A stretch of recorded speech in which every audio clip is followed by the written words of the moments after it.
setting up Hebrew in Windows XP. The first thing that we do is we open up the control panel. So we go to the Start menu, and we run Control, and then we click OK. We wait for the control panel to come up, and there's actually two different views. There's Category View, and there's also Classic View. Either way, you'd either want to go to Date, Time, Language, and Regional Options, or within Classic View, you'd want to go to Regional and Language Options. You double-click on this, and it brings up this dialog box.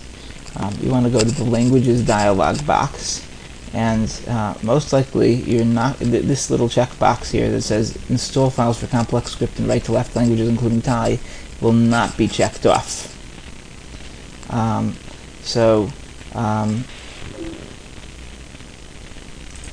I'm going to cancel out of here, but you should go to it, and if it's not checked off, you should check it off. At that point, it's going to copy a bunch of files, which will be probably zipped someplace on your hard drive, and it'll put them into the appropriate system directories as required to enable right-to-left languages, and one of those right-to-left languages is Hebrew. So at that point, it will likely bring up some kind of dialog box saying that you need to reboot your computer, in which case say OK, let it reboot.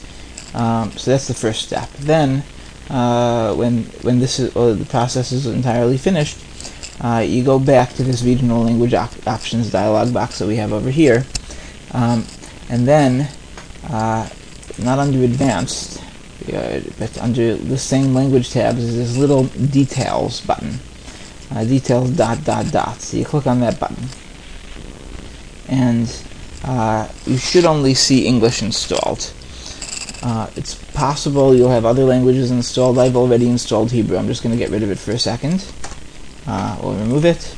So now we'll have probably what you have, which is that you only have English.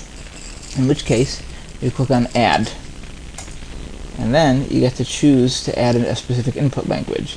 In the drop-down box, we will add Hebrew right here, and then and you get to choose different layouts. You have the Hebrew layout, various. We're just going to keep the typical Hebrew layout. We say OK, and then we have in this list box over here, we have English, and then on the bottom we have Hebrew, together with the Hebrew keyboard. At this point, you have a language bar. A language bar is, you could choose to show the language bar on the desktop. If you look at the bottom of my desktop, I have this little thing that says N for English on it, but you could then click on it and choose between Hebrew and English, and you could show an entire language bar like that. So I happen to have it clicked on. You don't really need that, but it's one of the things that you could set here. The other thing that you could set is key settings. This you'll probably find extremely useful. You click on key settings. So we're going to apply the keyboard changes, and now it'll bring up another dialog box that says Advanced Key Settings. And so one of the settings here is to switch between input languages, left Alt Shift. If that it says none over here, just like it says switch to Hebrew and switch to English, none. So if it says none for a key sequence, so you click here on Change Key Sequence, and then you get to choose which specific keyboard combination, either Control Shift or Alt Shift will either switch input languages and switch keyboard layouts. So you see I am able to set each of these things here. So we'll just say OK.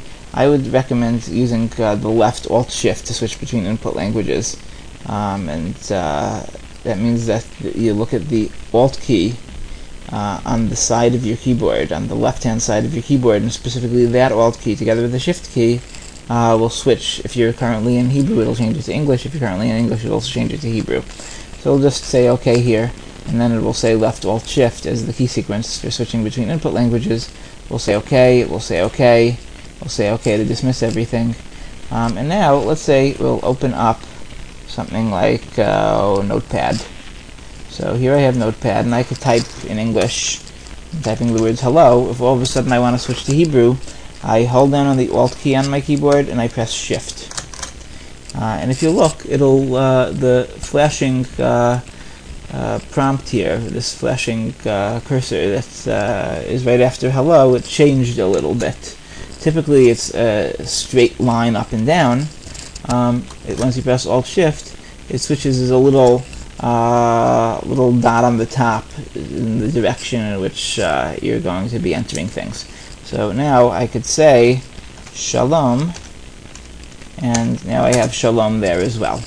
And then if I wanted to switch back to English, I would hold down on Alt and press Shift, and then I would type hello.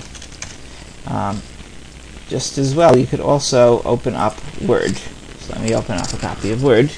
So here we have Documents 2, so I can just as well type hello, and then Alt-Shift, I could type Shalom, and then Alt-Shift, and I could continue typing, and it will do all appropriate wrappings in Word. You didn't really need to set up this keyboard setup. It would be very annoying, but you could choose to insert a symbol, and within the symbols that we have here, you could choose Hebrew, and there's Hebrew Extended, and there's Basic Hebrew. Let's go to Hebrew Extended. So you see, here we have Basic Hebrew, which is Aleph, Beis, Gimel, Daled, Hey, Vav, Zayin, Ches, etc. And the Hebrew Extended, you have all sorts of nakudos here that you could include. I don't think that the typical keyboard setup really allows you to enter in these nakudos. If you need to, within Word or someplace like that, you could enter the text as you need. For example, Shalom, and then if you wanted to add a kamatz, you would open up the symbol, go to Basic Hebrew, and you could look for the kamatz, which is right here, and double click on it, and it'll add the kamatz under there. And then you could double click on any one of these letters. For example, here's the lamed, here's the vav, here's a Hebrew point cholam, so it even says Hebrew point cholam over it, and we'll put it over the vav here, and then the mem sophis, and so like this, you could use this as a kind of on-screen keyboard, assuming you didn't do all of the other steps there. Okay, so that's essentially how you set up Hebrew for Windows.